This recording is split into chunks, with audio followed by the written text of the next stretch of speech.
now have in our files and our records many, many thousands that we do positively cure cancer, both internal and external. Many previous inventions were never realized because they were regarded too risky, or would, in the long run, prohibit some companies from making large profits. This engine off of water, we've also had to learn the ability to adjust the burn rate of hydrogen to co-equal the fossil fuels.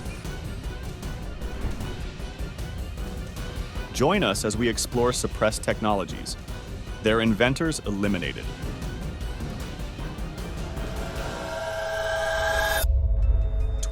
The Dynasphere J.S. Freeman. Engineer Dr. John Archibald Pervez designed the Dynasphere, claiming it was the high-speed transportation of the future. Indeed, many magazines at the time accepted the notion that this was the future of travel. The Dynasphere was a hollow sphere with the opposing cheeks chopped off. Its controls were identical to those of a standard car, but it could not slide because its propulsion was not dependent on the mutual pull of the wheels and the road. Simply put, Pervez created a monowheel that could easily accommodate two individuals. It lasted a long time since friction caused little damage. Pervez was hopeful about the Dynasphere's future, claiming its mobility, economy, and efficiency provided an advantage over the vehicles available at the time. Unfortunately for Pervez, the Dynasphere did not achieve commercial success. The newspaper Popular Science proposed one reason for its failure. The Dynasphere was prone to gerbling, in which passengers were whirled inside the wheel when braking or accelerating. In the pic on the right of our thumbnail, we can see the Dynasphere in action, with a spaceship pic right above it. 19. The Avrocar John Frost. John Carver Meadows. Frost was a British airplane designer. His key accomplishments were pioneering supersonic British experimental aircraft and serving as principal designer for Canada's first jet fighter project, the Avro Canada CF-100. He was also a major driving force behind the Avro Canada VTOL aircraft programs, particularly the unsung Avro Canada flying saucer projects. Frost's later designs concentrated around a disc or saucer form, a flying saucer, and resulted in multiple patents in Great Britain, the United States, and Canada for the innovative propulsion, control, and stabilization technologies that were implemented. Frost continued to advocate for the Y-2 project and made a significant breakthrough by demonstrating it to the United States Air Force.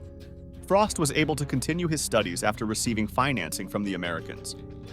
From 1955 to 1959, the design team worked on the new VTOL supersonic research known as Weapon Systems 606A, which Avro Canada continued to fund through an affiliated private venture initiative, the PV-704, which resulted in the installation of an engine test rig in 1957. The PV-704 supersonic test model, powered by 6 Armstrong Siddeley Viper jet engines driving a central rotor, was constructed and housed within a tiny brick testing rig. The test model was abandoned in favor of a simpler flying model, resulting in the Avro Special Project Group's single design, a proof-of-concept vehicle, the VZ-9AV Avrocar. 2 Avrocar prototypes were built and tested in wind tunnels at NASA Ames in California before flying for 75 hours at Avro Canada's Malton facility. The testing found a stability issue and reduced performance due to turbo rotor tolerances. Before alterations could be made, money ran out, and the last flight test program was concluded in March 1961. After delivering the W. Rupert Turnbull 7th Lecture on May 25, 1961, John Frost was invited to become a Fellow of the Canadian Aeronautics and Space Institute in recognition of his work on vertical takeoff systems. The citation stated that Frost developed and patented the air cushion effect, which was visible in his work on flying saucers, and that U.S. patent number 3124323 Aircraft Propulsion and Control was one of a series of U.S., Canadian, and British patents known as the Frost patents. The right pic in our thumbnail shows a scientist with a miniature spacecraft model, and he seems to be holding it with one arm, even though it's quite large. Perhaps it's hovering on its own. 18. Water fuel cell. Stanley Meyer. Stanley Allen Meyer created a perpetual motion machine using a non-functional water fuel cell. Meyer suggested that an automobile equipped with the device may use water instead of fuel. Meyer's statements about his water fuel cell and the car it powered were found fraudulent by an Ohio court in 1996. Stanley Meyer died unexpectedly on March 20th, 1998, while dining at a restaurant. Meyer's brother said that Meyer abruptly left a meeting with two Belgian investors, claiming they had poisoned him. Following an investigation, Grove City Police confirmed the Franklin County coroner's report that Meyer died of a brain aneurysm caused by high blood pressure. Some Meyer supporters believe he was killed to stop the spread of his views. Philippe Van de Mortel, one of the Belgian investors, stated that he had been financially supporting Meyer for several years and considered him a friend, and had no idea where the claims originated. 17. Anti-gravity device Thomas Townsend Brown.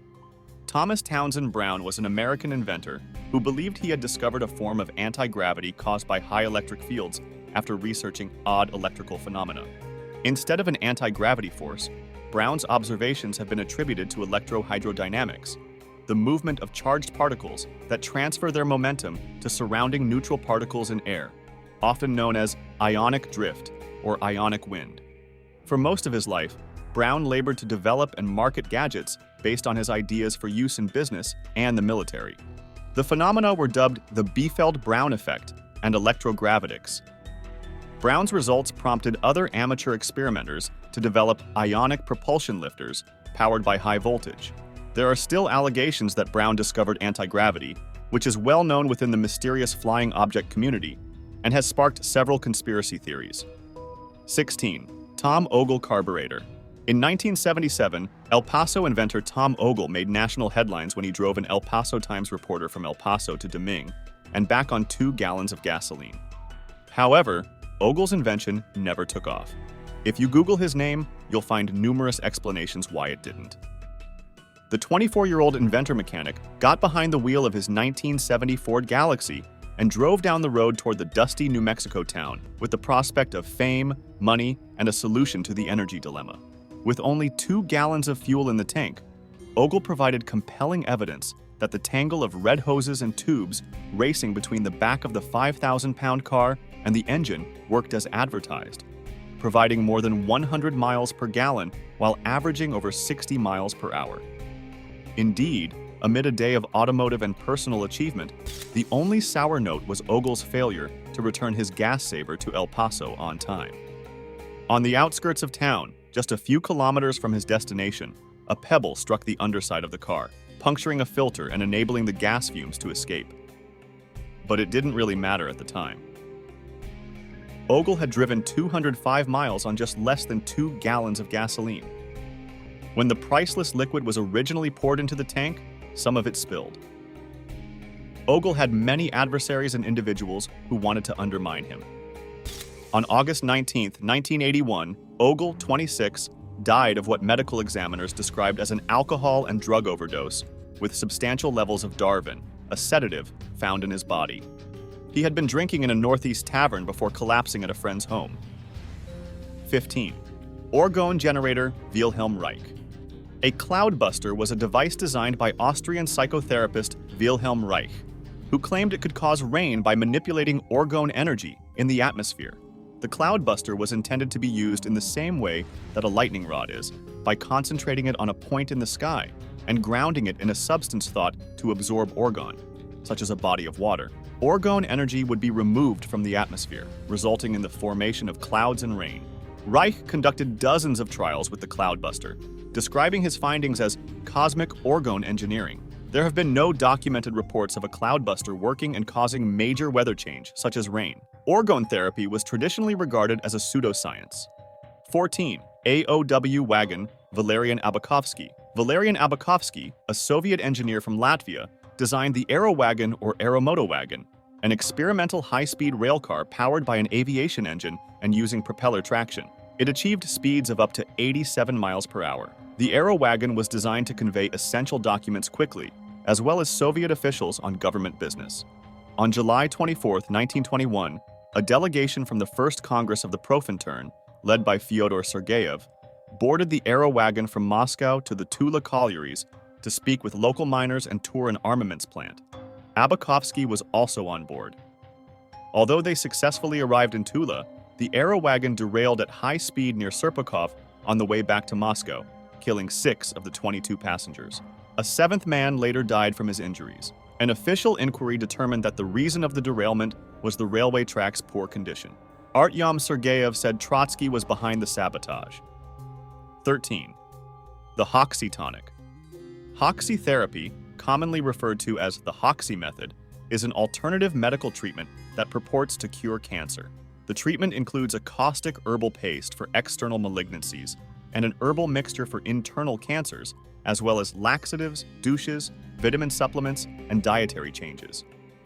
Major medical institutions, including the U.S. Food and Drug Administration and the National Cancer Institute, have found no evidence that Hoxsey therapy is an effective cancer treatment. On September 21, 1960, the FDA banned the sale and promotion of the Hoxsey method in the United States, calling it a worthless and discredited therapy and form of quackery. The Biomedical Center in Tijuana, Mexico, is currently the major marketer of the Hoxsey method. Hoxsey therapy is also marketed over the internet.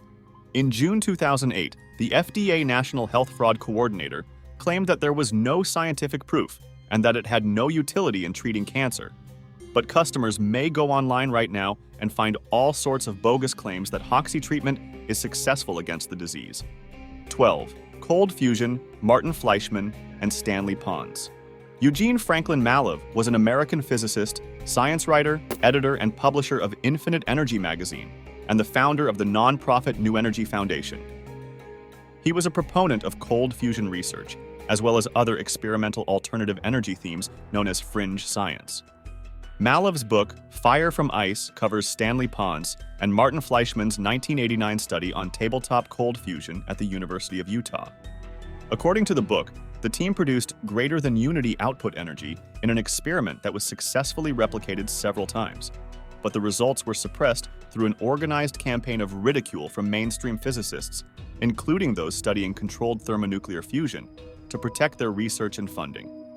Malov was slain in 2004 while cleaning out his former childhood home, which was rented. 3 people were arrested and charged in connection with the incident.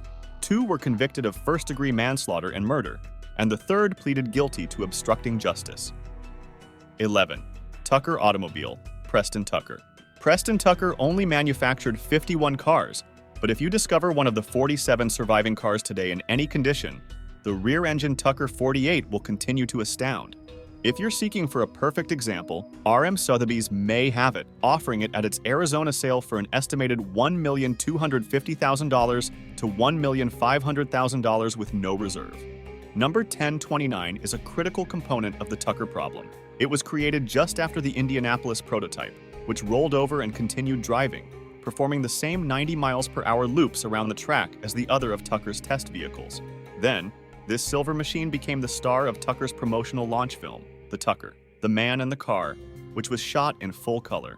Number 1029 is seen at the beginning and in brief driving sequences throughout the movie. Following its track and cinematic appearances, the sedan became Preston Tucker's personal vehicle. He and his family drove it for 7 years, and number 1029 appeared at Classic Car Club of America events and in the Tucker's home movies. Preston Tucker made customized modifications, including a Bishop and Babcock water heater. Long after the company closed, Tucker offered Winthrop Rockefeller his remaining 48 automobiles for sale. The future governor of Arkansas was interested in the Tucker 48 when it was new and purchased Tucker's personal car in 1955. However, he only retained it for 5 years, since number 1029 was sold again in 1959 to Albert J. Gayson of LA. The Tucker traveled from Los Angeles to Nebraska before returning to San Francisco in 1967, where it entered the collection of James Brown's agent, Jack Bart. It was repainted in its original color and eventually became one of the 22 actual Tuckers supplied to produce Tucker, The Man and His Dream, starring Jeff Bridges, which was released in August 1988. Mr. Bart's name was followed by 2 additional automobile collectors on the registration, with number 1029 logging only 19,199 kilometers over the last 7 decades. Tuckers with more colorful histories than this one are frequently available for purchase at RM Sotheby's Arizona event with no reservation. 10. The Chronovisor Father Pellegrino Ernetti. The Vatican's history is fraught with mysteries, from Emanuela Orlandi's unsolved disappearance in 1983 to the Apostolic Archive, a secretive collection of records. But of all the Vatican's supposed secrets, the chronovisor mythology is perhaps the strangest. The chronovisor is a device that allows the user to see through time. Though the chronovisor's existence has never been established, a 2002 book by Vatican priest Father Francois Brune suggests otherwise. According to Brune, Father Pellegrino Ernetti, a Benedictine monk, created the chronovisor. Ernetti allegedly kept the gadget a secret until the early 1960s, when he told Brune that 12 experts, including renowned physicist Enrico Fermi and former Nazi scientist Werner von Braun, assisted him in its development. The chronovisor, which was made of cathode rays, antennae, and metals that received sound and light signals at all wavelengths, is said to have allowed the team of scientists to document historical events such as Jesus Christ's crucifixion. As a result, the machine may validate biblical teachings merely by offering a first-hand account of the past. Thus, the chronovisor served as a window into the past rather than a time machine. Ernetti claimed it worked like a television, capturing echoes from long ago that had been floating in space, and he claimed to have witnessed some incredible sights. Until his death in 1994, Ernetti insisted that the Vatican had hidden the machine to keep it out of the wrong hands. Interestingly, in 1988, the Vatican declared that anyone using an instrument of such characteristics would be excommunicated. Shortly before his death, Ernetti published an open letter emphatically stating that the device was real. He said that Pope Pius XII forbade him from disclosing any information about the device because the machine was extremely dangerous. It has the potential to limit human freedom. 9. The harmonic resonance theory. John Ernst Worrell Keely. John Ernst Worrell Keely was an American fraudster and self-proclaimed inventor from Philadelphia who claimed to have discovered a new motive power, initially described as vaporic or etheric force, and later as an unnamed force based on vibratory sympathy, through which he produced interatomic ether from water and air. Keely's statements were heavily contested throughout his career and are often regarded as pseudoscientific. Keely received significant contributions from several people, including John Jacob Astor IV. Despite numerous requests from the stockholders of the Keely Motor Company, which had been formed to produce a practical motor based on his work, he consistently refused to fully discuss the principles on which his motor allegedly operated, as well as to produce a marketable product, claiming he needed to perfect his inventions. He was involved in multiple litigations, and when Keely died, evidence of his massive deception was revealed. 8. The hemp car Henry Ford. In 1941, Henry Ford unveiled his prototype for a vehicle constructed almost entirely of hemp. The car was dubbed the hemp body car and was designed to be lightweight, durable, and affordable. The car's body was made of hemp fibers, soybeans, straw, and resin, while the chassis was made of hemp and steel. The vehicle was a remarkable achievement for its time, and Ford was praised for his innovative use of hemp. Not only was the car almost entirely made of hemp, but it also operated on hemp ethanol gasoline. At the time, ethanol was already a common automobile fuel, but it was frequently sourced from corn or sugarcane. Ford, on the other hand, realized the potential for using hemp to make ethanol fuel, which he saw as a more sustainable and cost-effective alternative to conventional fuels. The car was also incredibly efficient, with a fuel efficiency rating of over 40 miles per gallon, which was impressive given the state of automotive technology at the time. Furthermore, the hemp biocomposite body was far lighter than steel, improving fuel economy. Unfortunately, political and economic obstacles prevented the widespread adoption of hemp ethanol fuel. The oil industry and the government had little interest in pushing the use of a renewable fuel source that could jeopardize their businesses. As a result, the usage of hemp-derived ethanol fuel was severely restricted and eventually became obsolete. 7. Radiant energy device T. Henry Moray. Dr. T. Henry Moray of Salt Lake City created the first device to collect energy from the metafrequency oscillations of empty space in the early 1900s. Moray eventually developed a free energy device that weighed 60 pounds and produced 50,000 watts of electricity for several hours.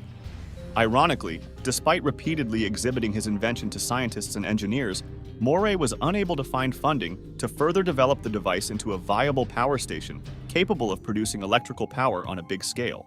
Prior to World War II, Moray worked briefly with the Rural Electrification Agency on the machine's development.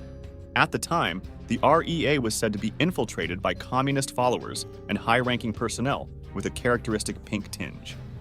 These officials continually urged Moray to provide all data about his technology to the Soviet Union, including arranging for high-level Soviet scientists to visit the Moray laboratory and see the device in action. On the initiative of the communist-infiltrated REA, one individual, let us call him Z, spent about 2 months in Moray's laboratory and gained Moray's complete trust.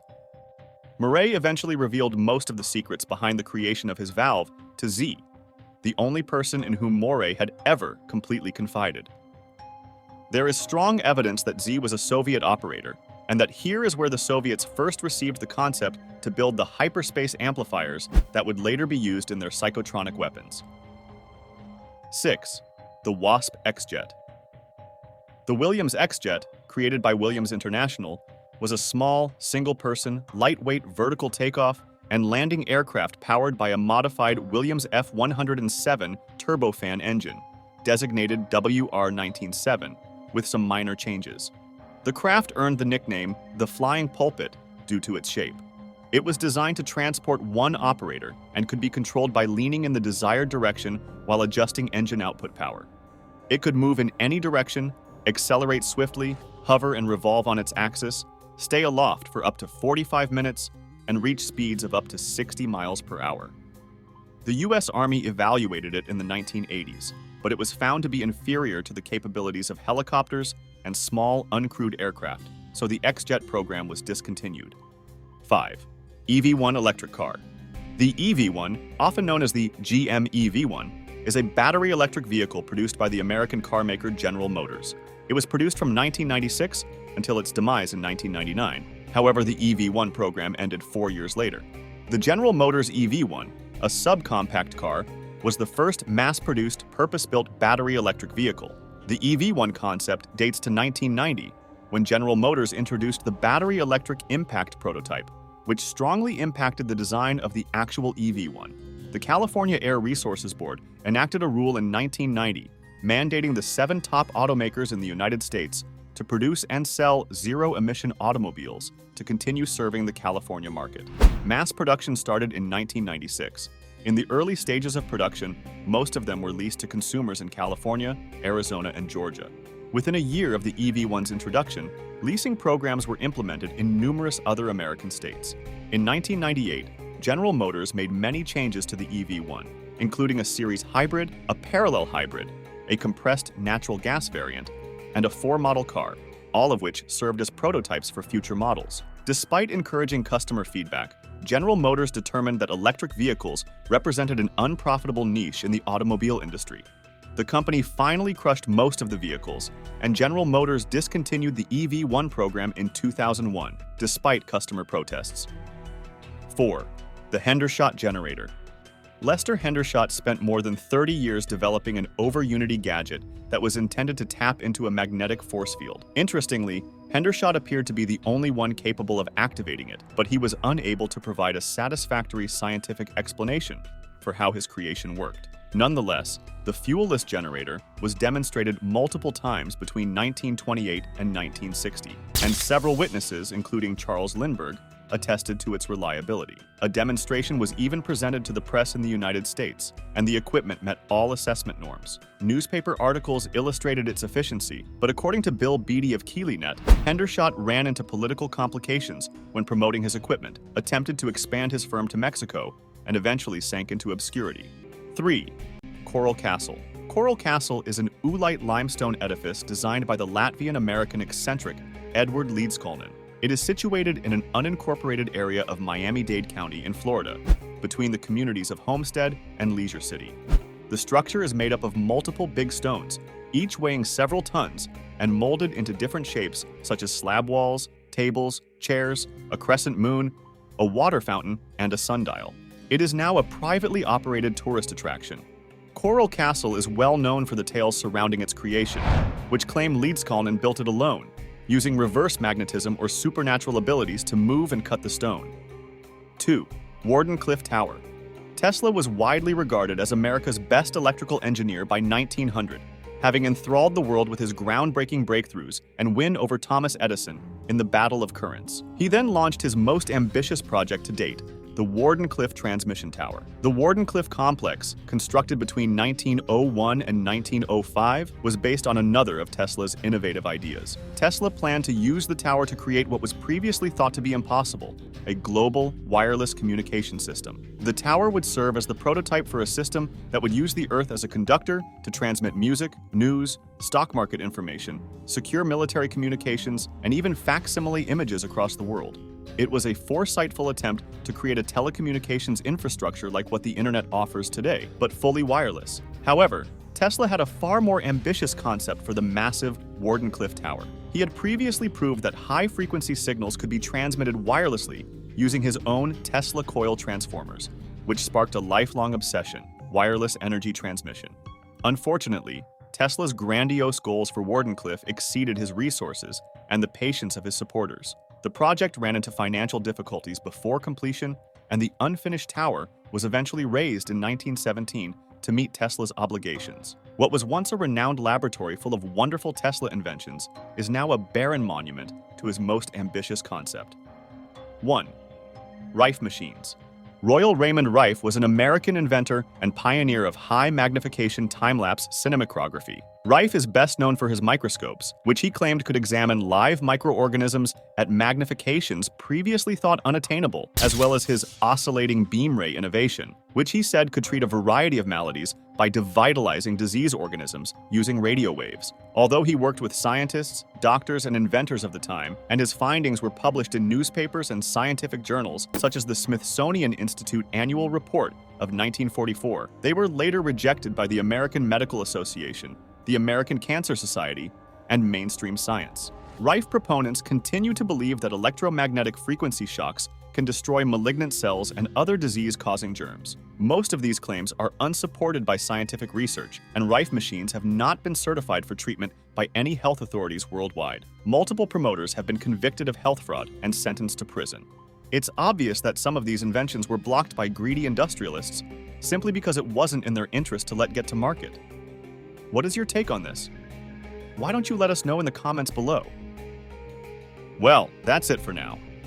I hope you enjoyed this video. Please give us a like and let us know in the comments what you think. Check out our other videos and subscribe to be part of the fun. Click on the notification icon so you can see our new videos as soon as they're uploaded. Thank you for watching and see you next time.